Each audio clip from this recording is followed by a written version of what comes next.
Assalamualaikum warahmatullahi wabarakatuh. Waalaikumsalam. Alhamdulillah, nahmaduhu wa nusalli wa nusallim ala rasulil karim wa ala alihi wa sahbihi wa man tabi'ahum bi ihsan ila yaumil din. Allah Ta'ala fi kitabihil karim wa husnul qa'imin. A'udzu billahi minasyaitonir rajim. Bismillahirrahmanirrahim. Was-sabiquna al-awwaluna minal muhajirin wal ansar walladzina ittaba'uhum bi ihsan radhiyallahu anhum wa radu. Qala aidan qul hadhihi sabili ad'u ila Allah ala basiratin ana wa man ittaba'ani wa subhanallahi wa ma ana minal musyrikin.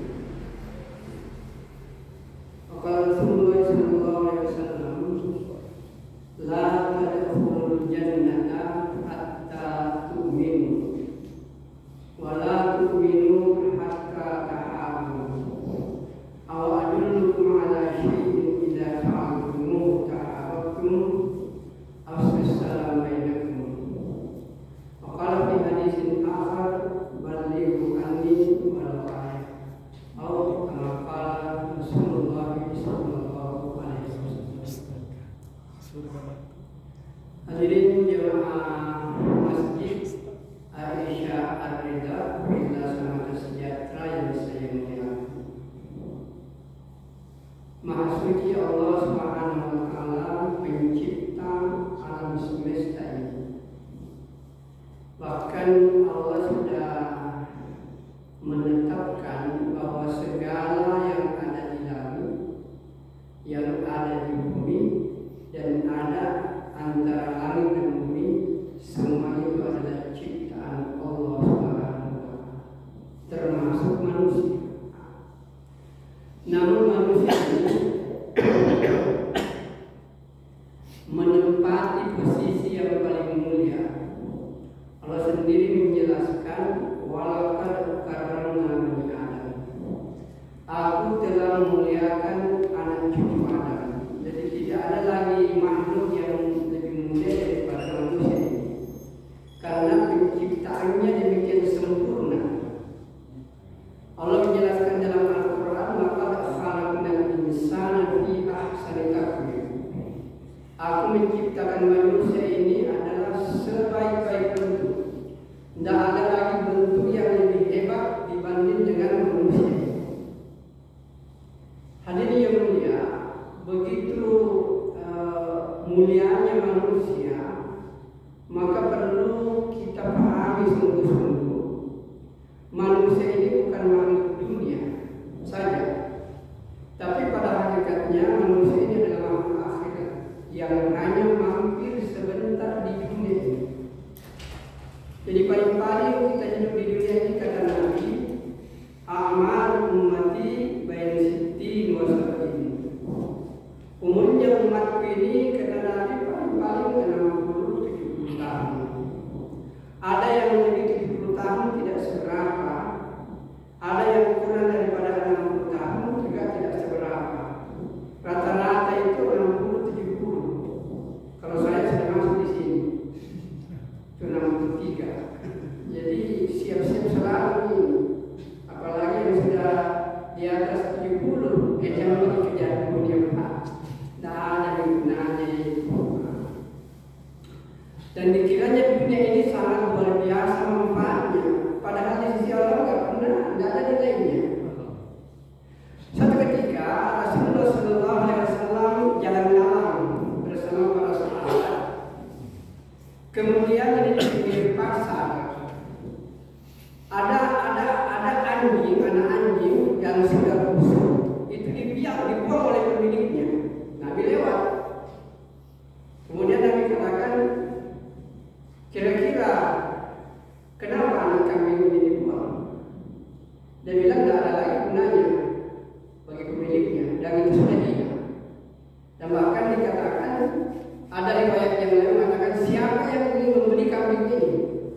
Sahabat mengatakan, tidak ada di antara kami yang ingin membeli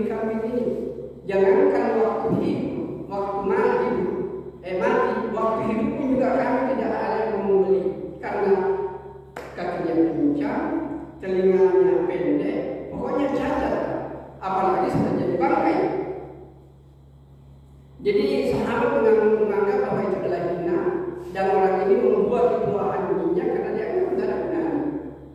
Maka begitu Nabi mengingatkan, wahai sahabatku, dunia dalam pandangan Allah lebih hina daripada pemilik kambing itu membuang kambingnya itu. No. Jadi ada yang dimuliakan oleh Allah Subhanahu wa Ta'ala. Jadi dunia ini Pak bukan untuk kita kejar untuk mengumpulkan sebanyak-banyaknya, tidak. Kalau kita punya kekayaan banyak, kan kita bisa makan.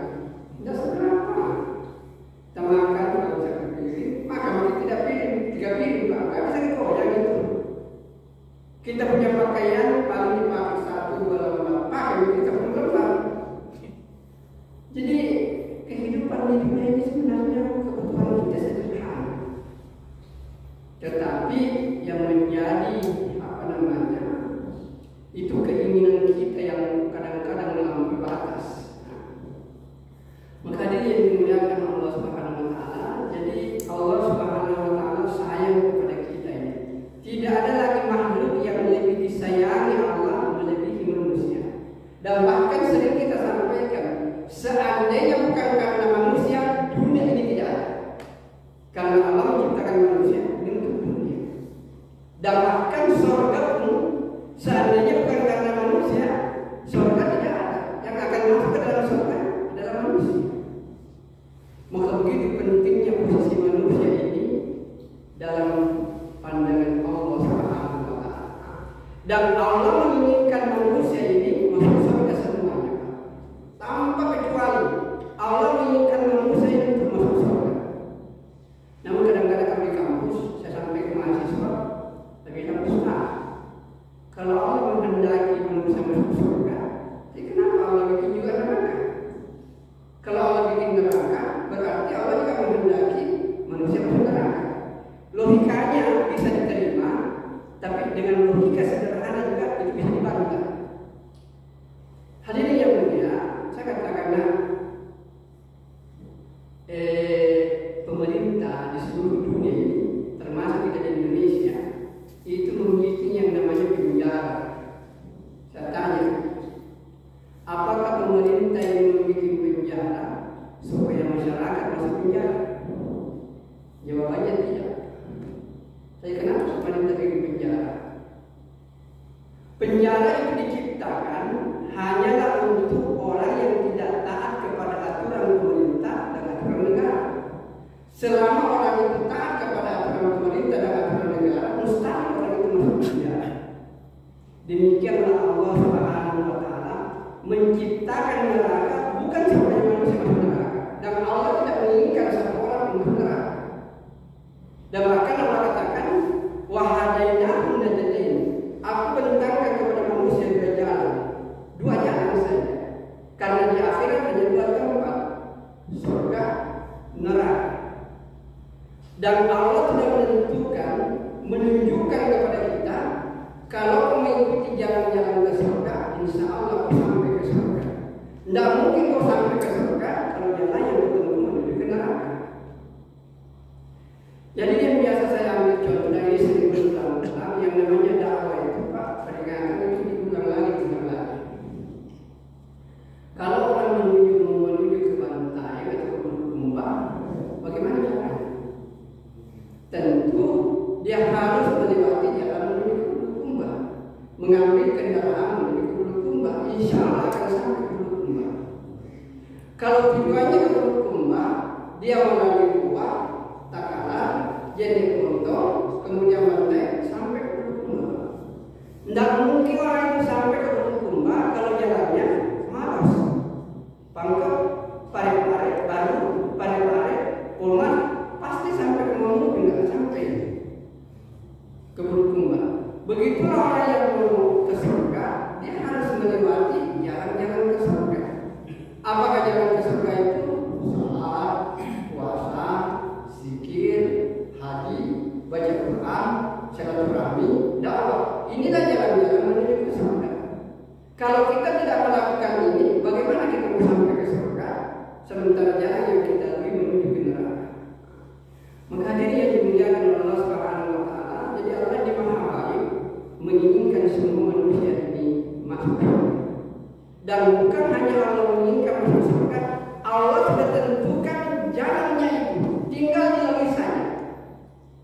Jadi hebatnya ini jalan yang ditentukan oleh Allah, semua manusia bisa melewatinya.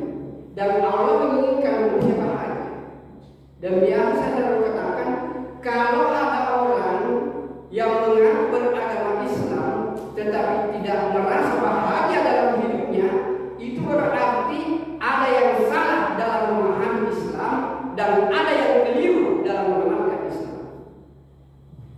Apabila Islam ini dipahami dengan benar menurut contoh kehidupan Nabi dan diamalkan dengan benar menurut sunnah yang bersumber dari Nabi, maka pasti dan pasti kehidupan itu akan enak, bahagia di jalan. Jadi sebenarnya kebahagiaan ini tidak ada hubungannya dengan uang, tidak ada kaitannya dengan pangkat, tidak ada sangkut pautnya dengan status sosial. Yang jelas kebahagiaan ini akan datang kalau orang melewati jalan kebahagiaan. Apakah jalan kebahagiaan ini? Sederhana saja, yaitu taat kepada Allah dan ikut kepada Rasulullah SAW. Maka hadirin yang dimuliakan oleh Allah Subhanahu wa taala, Rasulullah SAW ini sangat luar biasa. Semakin kita pelajari sejarah hidupnya, semakin kita kagum kepadanya, semakin kita cinta kepadanya. Bahkan orang yang tidak menempatkan Rasulullah SAW sebagai puncak kecintaannya, berarti orang itu belum sempurna keimanannya. Jangankan seperti kita, Umar saja pernah ditanya, wahai Umar, siapa yang aku cintainya? Bila yang aku cintai ya Rasul adalah engkau dan mencintai diriku sendiri dan kedua orang tua. Maka Nabi katakan, imam belum sempurna. Engkau harus menempatkan cintamu kepada aku melebihi cintamu kepada dirimu dan juga kepada kedua orang tua. Hadirin yang mulia, kalau orang sudah menempatkan cinta kepada Rasul, kepada Allah dan Rasulnya di atas segala-galanya, maka pasti dan pasti orang itu akan merasakan nikmatnya iman, manisnya iman, lezatnya iman. Karena dalam hadis yang hadis Nabi mengatakan, salasun man kunna fihi wajada halawatal iman. Ada 3 persoalan, kalau orang itu memiliki ketiga persoalan ini, maka dia akan merasakan nikmat dan lezatnya iman. Poin yang pertama itu adalah ayyakunallah wa rasuluhu ahabba ilaihi mimma siwahuma. Menempatkan cinta Allah dan Rasulnya di atas segala-galanya. Kalau perlu, siapapun dikorbankan untuk mewujudkan cinta kepada agama ini, kepada Allah dan Rasulnya. Yang itu terbukti dalam perang Badar.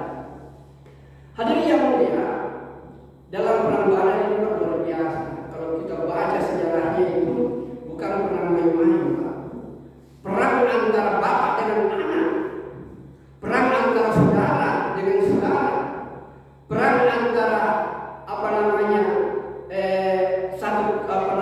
keluarga dengan keluarga yang lain. Yang paling berat termasuk kalau saya tidak salah Abu Bakar atau Umar itu hampir saja membunuh anaknya di dalam perang itu.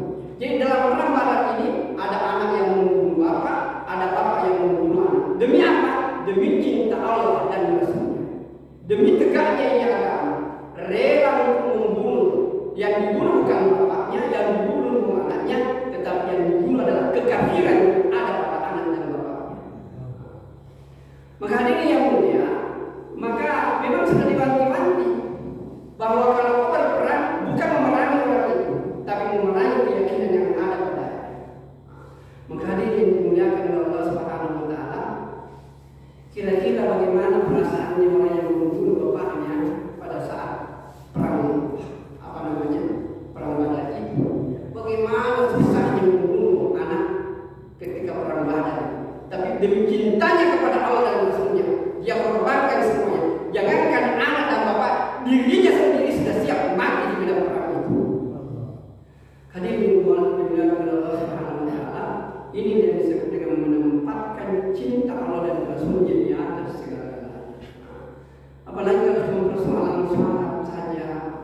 dan tidak membutuhkan pengorbanan. Allahu Akbar. Hadirin yang dimuliakan oleh Allah Subhanahu wa taala. Cuma memang agama ini memang penting, tetapi yang lebih penting adalah usaha atas agama. Sholat ini penting, tetapi ada yang lebih hebat daripada sholat, adalah mengajak manusia untuk sholat. Sebab kalau kita sholat sendiri, itu hanyalah kita bisa kerjakan sebatas umur kita. Begitu kita meninggal dunia, habislah pahala. Nah, yang kita mau ini, kita akan hidup di alam yang tidak terbatas. Kadang-kadang ada orang mengatakan, seandainya itu pahala sholat kita lihat, nah semua orang bisa sholat. Hadirin yang mulia, bagaimana mungkin pahala yang bisa dilihat? Hadis Nabi menjelaskan, raka'atul fajri khairun minad dunya wa ma fiha. Salat 2 rakaat itu kata Nabi, itu lebih mulia daripada dunia beserta seluruh isinya. 2 rakaat. Jadi kalau ada orang 1 juta orang salat, berarti ada 1 juta dunia. Bagaimana mungkin 1 juta dunia dimasukkan ke dalam 1 dunia? Enggak mungkin. 1 trek air dimasukkan ke dalam 1 botol, enggak mungkin. Inilah salah satu alasan kenapa pahala itu tidak diperlihatkan.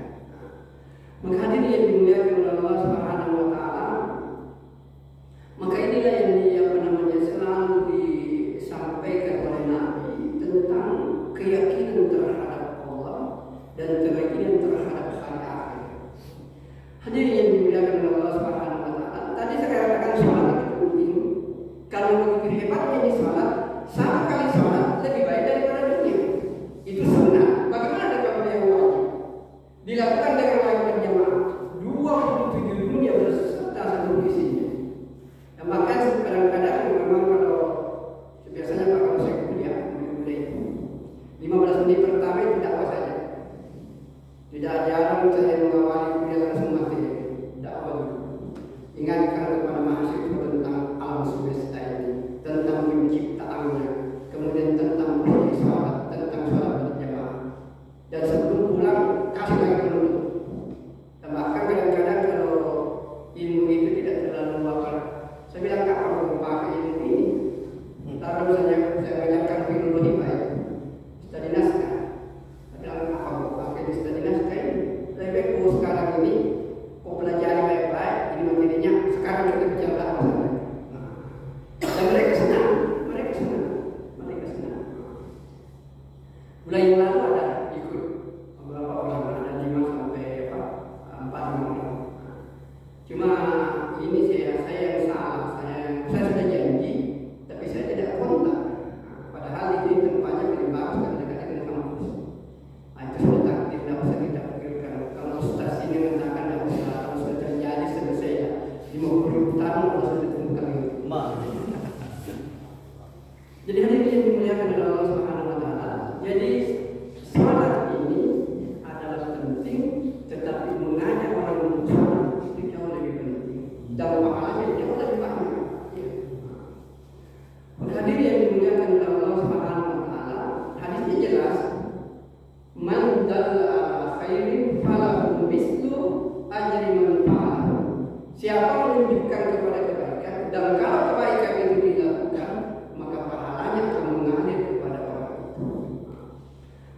Coba bayangkan Bapak-bapak dan saudara yang mulia, kalau ada orang, bahkan umat diwanti-wanti oleh Nabi bahwa kalau gara-gara kamu orang itu masuk Islam, kemudian dia salat taat kepada Allah, maka seluruh pahalanya selama dia taat itu mengalir kepada Allah. Maka hadirin yang dimuliakan oleh Allah Subhanahu wa taala, bahkan dikatakan bahwa semua pahala kita ini itu pasti mengalirnya kepada Abu Bakar radhiyallahu anhu. Karena dialah yang menerima pertama dakwah, dan semua dakwahnya Abu Bakar ada semua kepada Rasulullah sallallahu alaihi wasallam. Karena dialah dai pertama. Jadi semua amalan umat Islam ini, kita semua ini pasti bermuara kepada junjungan kita dan Allah Muhammad sallallahu alaihi wasallam. Hadirin yang dimuliakan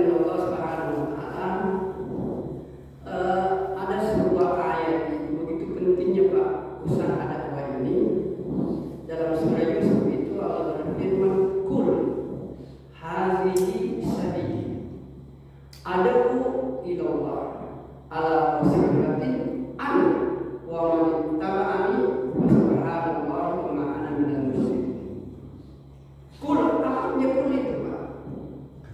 Katakan. Jadi ini perintah Allah untuk mengatakan, berarti dakwah ini materinya itu berasal dari Allah. Karena diperintahkan kul, katakan sama dengan kita, kau pergi ke kanan, katakan bahwa aku memanggil dia. Kau harus kerjakan ini, kau harus kerjakan ini. Jadi kul itu perintah dari Allah. Ini menunjukkan bahwa dakwah ini adalah perintah yang sangat wajib bagi orang yang beriman. Kemudian dikatakan kul, hazihi sabili. Ini adalah jalanku. Ini tugas pokokku. Ini tugas utama. Tidak ada pekerjaan yang lebih hebat daripada ini. Itu petunjuknya itu ada. Kul hazihi sabili. Ini jalanku. Inilah jalanku yang akan menyelamatkan manusia. Pekerjaan utama, pekerjaan hari-hari. Apa itu? Ada mengajak seluruh manusia. Kemana? Ke arah mana kita diajak? Ada ilallah. Saya mengajak kepada Allah. Bagaimana orang itu mengenal Allah? Bagaimana orang itu mentauhidkan Allah? Bagaimana itu menyembah Allah? Inilah yang Nabi lakukan tiap hari, tidak pernah berhenti. Semenjak dia dilantik menjadi Nabi, maka Nabi langsung katakan, la rahata ba'dal yaum. Tidak ada lagi istirahat setelah hari. Jadi setelah Nabi diangkat menjadi Nabi, maka dia katakan tidak ada lagi istirahat setelah hari. Nabi setiap malam mengajak manusia taat kepada Allah, didatangi kabilah-kabilah, kul hazihi sabili. Inilah jalan ada mungkin Allah ala basiratin, dengan contoh-contoh yang jelas. Jadi Nabi berdakwah, kalau kita mau berdakwah, ikutilah bagaimana Nabi berdakwah. Mendatangi kabilah-kabilah, mendatangi orang kaya, mendatangi pasar-pasar, mendatangi kebun-kebun. Semuanya Allah datangi itu, semuanya itu Rasul datangi. Anak kecil dia dakwah, wanita dia dakwah. Dakwah itu harus jumpa dengan orang. Inilah yang hilang di tengah-tengah kita. Jadi hadirin yang dimuliakan oleh Allah Subhanahu wa Ta'ala. Jadi dakwah itu adalah jumpa. Bapak kita lihat tadi waktu kita jauh, gimana kita menjumpai. Kalau sudah kita mengajak dan mengingatkan tentang pentingnya agama dan usaha. Jadi ada ulama al-Qasidah. Coba dengarkan. Anak. Nabi sudah Allah sudah katakan anak. Katakan Muhammad, anak, aku. Berarti tugas utama ini adalah tugas utama ini adalah pekerjaan utama. Tugas utama adalah dakwah, mengajak manusia untuk mentauhidkan Allah, mengajak manusia kepada la ilaha illallah, kemudian mengajak manusia untuk menyembah kepada Allah Subhanahu wa Ta'ala. Itulah tugas utamanya Nabi. Tapi Nabi tidak, Allah katakan bukan engkau hanya engkau ya Rasul, anak, tapi katakan wa man ittaba'ani, dan orang-orang yang mengikuti aku. Siapa orang yang mengikuti Nabi? Kita semua. Jadi orang yang menganggap dirinya sebagai pengikut Nabi, maka tugas utama yang harus dia membagi itu adalah dakwah, mengajak manusia untuk mentauhidkan Allah, mengajak manusia untuk meyakini la ilaha illallah, dan mengajak manusia untuk menyembah kepada Allah. Jadi Allah katakan Muhammad, aku dan para pengikut. Jadi kita semua ini tugas utama kita adalah dakwah. Yang dosen tugas utamanya dakwah, tugas sampingannya adalah dosen. Yang pedagang tugas utamanya adalah dakwah, yang perdagangan adalah tugas selanjutnya, tugas kedua. Yang kontraktor, pengembang rumah, tugas utamanya dakwah itu. Menjual rumah itu pekerjaan sampingan itu. Kalau itu merusak dakwah, buat itu pekerjaan. Ini penegasan Allah. Ana wa man ittaba'ani. Aku dan seluruh pengikutku harus menjadikan dakwah sebagai tugas utama. Mencari dunia ini yang demikian tidak di hadapan Allah itu sudah sampingan. Betul ya. Kebutuhan makan sedikit, kebutuhan minum sedikit, mengumpulkan uang miliaran untuk apa itu Pak? Bisa dimakan 1 miliar. Hadirin yang dimuliakan oleh Allah Subhanahu wa Ta'ala. Kebutuhan ini sedikit saja. Dan kalaupun kita kaya raya, Pak, maka kekayaan itu pasti akan kita tinggalkan. Kita susah, kesusahan itu 60-70 tahun. Kita mengatakan di bahagia, kebahagiaan itu 60-70 tahun. Tapi pertanyaannya adalah ketika masuk ke dalam kubur, sudah mampukah kita menjawab bukan? Ma'adinuka, ma'akiblatuka, wa ma'ikhwanuka minal muslimin wal muslim, wa ma'ikhwanuka. Siapa? Kalau ini tidak mampu kita jawab. Dan yang menjawab ini bukan mulut kita, seluruh anggota tubuh kita ini yang akan menjawab pertanyaan-pertanyaan daripada Allah Subhanahu wa Ta'ala.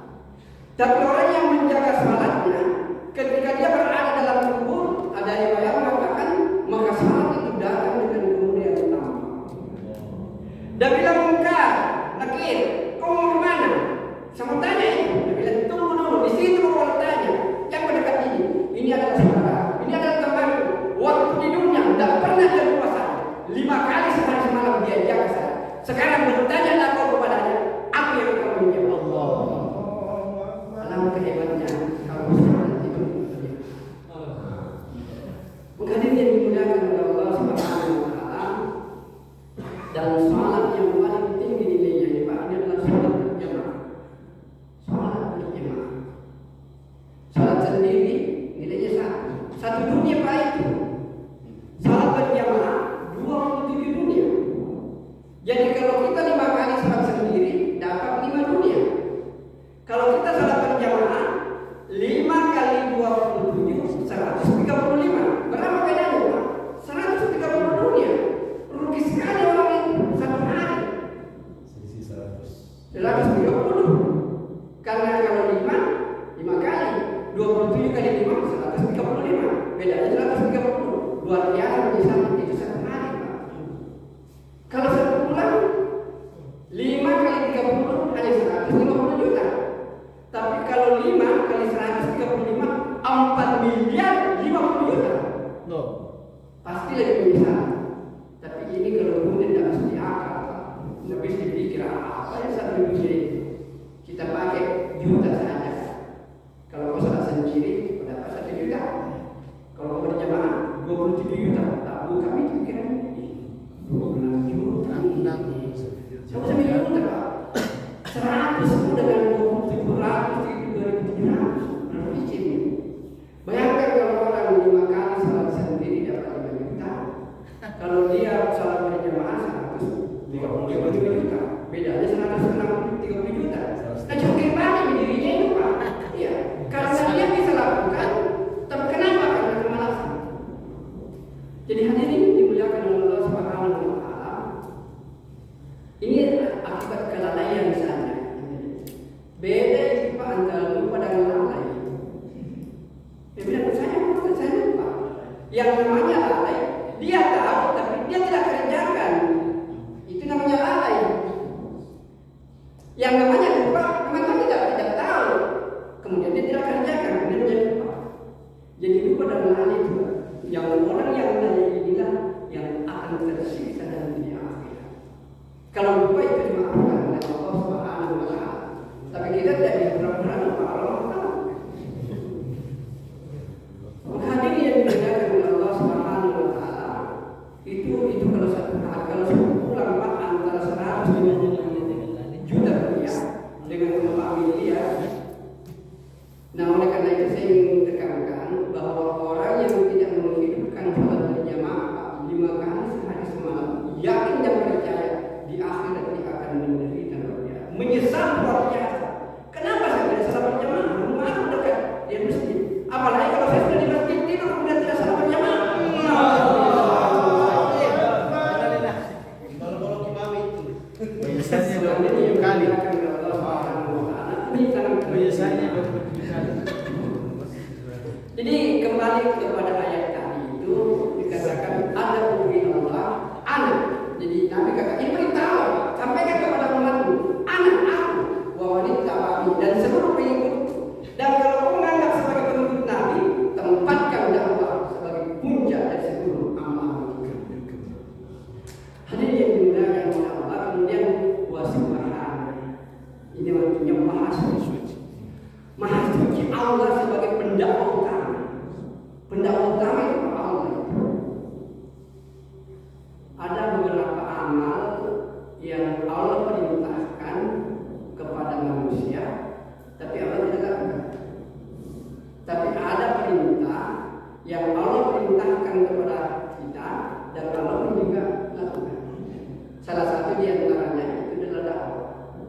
Wallahu yad'u ila daris salam. Allah mendakwai kita kepada jalan-jalan keselamatan. Jadi dai paling tinggi itu adalah Allah. Kemudian turun kepada para nabi, puncaknya kepada Rasulullah, itu adalah pendakwah. Cuma karena berhenti nih nabi, tidak bisa, tidak ada lagi nabi setelah Muhammad, maka di sini dia kemuliaannya umat nabi.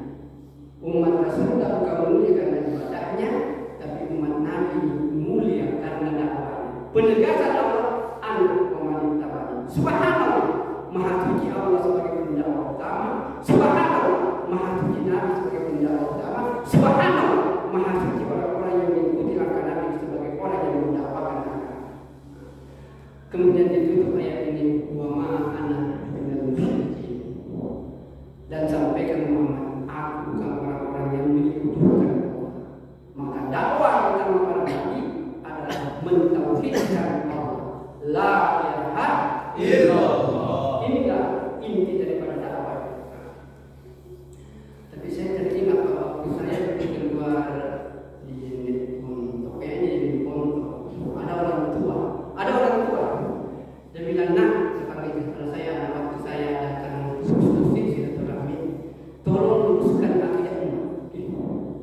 Kenapa Ustaz? Dia bilang, seandainya akidah umat ini lurus, maka Allah akan melihat semua masjid mampu dengan jemaah. Seandainya akidahnya umat ini betul-betul yakin dengan la ilaha illallah, maka semua masjid ini kau akan lihat mampu dengan jemaah. Tapi karena melihat sekarang ini, seandainya dia yakin dengan kalimat la ilaha illallah, tidak mungkin dia menunda-nunda yang namanya pekerjaan sholat. Karena ini adalah tiang agama. Bahkan kita mengatakan bapak-bapak dan saudara yang mulia, sholat ini merupakan satu-satu ibadah yang tidak bisa dilakukan oleh makhluk yang lain kecuali manusia. Tidak pernah kita lihat gunung salat, pohon-pohon salat, kemudian di apa namanya binatang salat. Hanya manusia yang bisa kerjakan ini. Sholat begitu pentingnya ini. Maka dia yang dimuliakan oleh Allah Subhanahu Wa Taala. Sebelum menutup ini saya ingin menyampaikan beberapa begitu pentingnya usaha kenabian ini, Pak. Taruh sekarang ini musim apa namanya, musim kakak ini. Mana-mana tadi suruh saya ceramah, tidak satu pun remaja. Orang tua semuanya. Saya bilang ini pengaruh ini sepak bola. Bola itu artinya bikin orang lupa Allah. Jadi bola itu bikin orang lupa Allah. Jadi bola orang itu bikin orang lupa Allah. Ini terjadi. Bahkan ini Pak Kiai pernah cerita sama saya. Waktu apa namanya Covid itu dekat masjid, pas bersamaan gol dengan amin. Jadi di warga bilang gol, di masjid bilang amin. Hadirin yang dimuliakan oleh Allah Subhanahu Wa Taala. Jadi inilah yang melalaikan orang ini. Maka jadi yang dimuliakan oleh Allah Subhanahu Wa Taala ini, supaya kita yakin dengan usaha kenabian ini. Tadi juga Pak Kiai sudah sampaikan waktu sore, kalau ada anjing atau babi, ini kan binatang anjing. Kemudian dia menuju ke satu tempat, dan di tengah jalan itu ada lubang di tengah. Di dalam lubang itu ada api yang membakar. Anjing yang buta ini dengan babi yang buta ini, kalau dia terus itu Pak, pasti masuk ke dalam lubang itu. Dan kita ada berdiri di situ. Apakah kita biarkan anjing dan babi sebagai binatang yang jijik ini, binatang yang haram lagi dimakan ini, untuk masuk? Saya kira beri kebinatangan kita. Pasti kita belokkan itu anjing, kita belokkan itu babi, asal tidak masuk ke dalam api yang membara. Kalau dia masuk di situ, dia akan langsung terbakar. Pertanyaannya,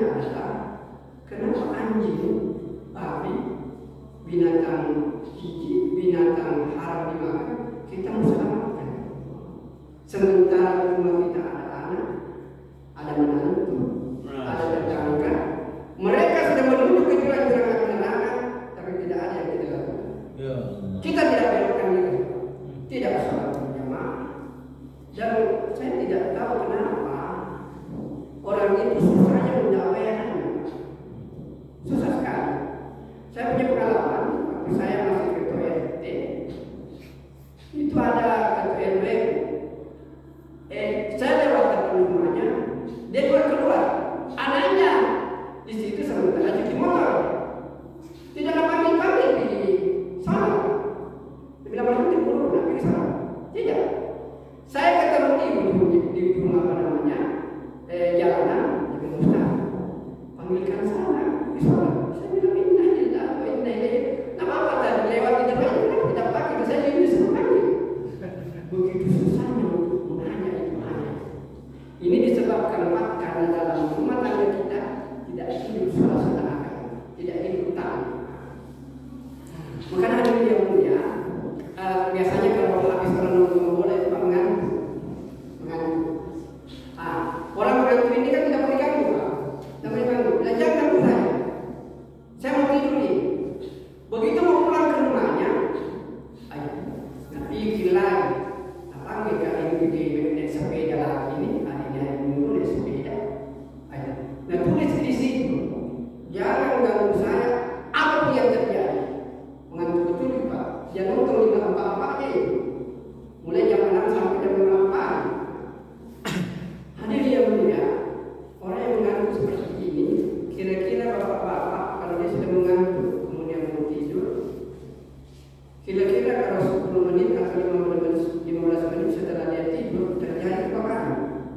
Bapak mau pergi kasih bangun, yang mau kasih bangun terus jangan kasih bangun saya apa yang terjadi. Rela Bapak, saya yakin Pak, tidak sampai hati kita dari lubuk hati yang paling dalam pasti tidak lagi. Kita ambis-ambis kita lepas. Kita kalau kita tarik tangannya Pak, kita ditinju, Bapak mundur? Tidak. Kita tarik kakinya, kita ditendang, kita mundur? Tidak. Kalau perlu tarik rambutnya, Bapak mundur. Dia paham Pak. Begitu dia lihat api Pak, apa dia bilang? Terima kasih saudara, kau telah menyelamatkan jiwa. Beginilah Pak ini kerja kenabian ini. Jadi ini kalau Pak jalan-jalan begini, tiap datang rumahnya. Nah menjelang dia satu saat Pak sering didatangi oleh Pak jalan-jalan ini, sering didatangi, akhirnya dia sadar. Kemudian dia taat berakhir. Di akhir hayatnya perlu dipahami, orang itu sebelum meninggal Pak akan diperlihatkan tempatnya. Orang yang ahli surga akan diperlihatkan surga, orang yang ahli neraka diperlihatkan neraka. Itulah tempatnya. Orang yang tadinya jauh dari Allah, nggak pernah datang ke masjid, didatangi rumahnya. Setelah dia taat, kemudian mengamalkan agama, langsung dia bilang, terima kasih banyak punya-Mu. Seandainya aku tidak pernah datang ke rumahku, bagaimana sih? Baru dia bersyukur luar biasa. Maka hadirin yang dimuliakan oleh Allah Subhanahu Wa Taala, inilah pentingnya yang disebut dengan agama dan usaha atas agama. Agama ini penting, tetapi yang lebih penting lagi adalah bagaimana setiap orang ada agama dalam hidupnya. Dan ini yang dipikirkan oleh Nabi SAW. Apa itu agama? Intinya keyakinan terhadap la ilaha illallah dan mengamalkan diri kepada Allah. Maka hadirin yang dimuliakan oleh Allah Subhanahu Wa Taala, jadi apa yang saya bicarakan ini sama, saya selalu katakan sama dengan mengatakan bicara contoh Pak. Kalau saya bicara contoh, ini kan bicara dakwah ini dari A sampai Z ini. Kalau orang hanya bicara contoh itu terbikin dari daging, anak buahnya begini, campurannya begini. Kita lihat di dalam kita. Saya paham tadi bapak-bapak kalau contoh, tapi saya makan contoh, bapak tidak makan contoh. Kemudian kita pulang, kemudian kalau cerita contoh di sana cerita apa? Karena bapak tidak rasakan. Beginilah usaha kenabian ini. Kalau usaha kenabian ini Pak kita tidak rasakan, orang itu akan keliru kalau dia menceritakan tentang usaha kenabian. Maka oleh karena itu bapak-bapak dan saudara yang mulia, saya mengajak kepada kita semua contoh 3 hari. Contoh 3 hari ini kita cicipi, barulah kita akan merasakan itu. Kalau kita sudah rasakan itu Pak, kita akan tambah lagi 40 mampu. Kalau di situ tambah lagi 120 hari. Karena sudah terasa nikmat dengan contoh itu. Dan kita tidak akan merasakan kalau kita tidak pernah mencoba. Maka oleh karena itu, Bapak dan Saudara yang mulia, inilah tugasnya jemaah ini bergerak mengajak kita. Mari kita mencoba ini contoh. Dan terakhir Bapak boleh baca dalam surah Taubah ayat 19, yaitu Allah berfirman, "Aja'altum siqayatal haji wal umrata masjidil haram kaman amana billahi wal yawmil akhir." Sama pahalanya orang yang memakmurkan Masjidil Haram dengan orang yang kedua memperjuangkan agama.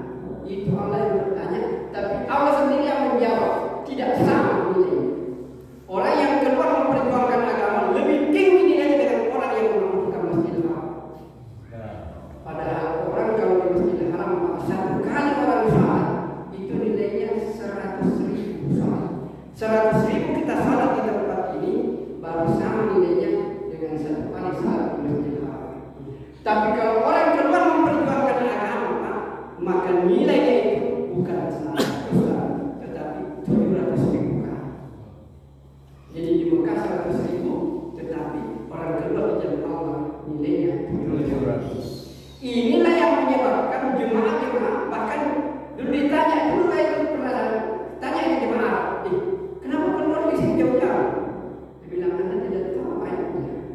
Ayat mengatakan orang yang keluar memperjuangkan. Saya dari Mekah, rumah saya tidak jauh dari Masjidil Haram. Saya yakin, saya salah di situ 100.000. Tapi saya yakin kalau saya keluar memperjuangkan agama, nilainya 700.000, dan kalau orang ikut, maka dia akan mengalir sampai ratusan tahun saya meninggal, pahala akan terus mengalir. Maka ini dimuliakan oleh Allah Subhanahu wa Ta'ala. Marilah kita menjadikan usaha kemuliaan ini sebagai pekerjaan utama kita, bukan tugas utama kita. Yang lainnya kita anggap sebagai pekerjaan selanjutnya. Jangan menjadikan dunia sebagai pekerjaan utama dan dakwah sekedarnya saja. Orang inilah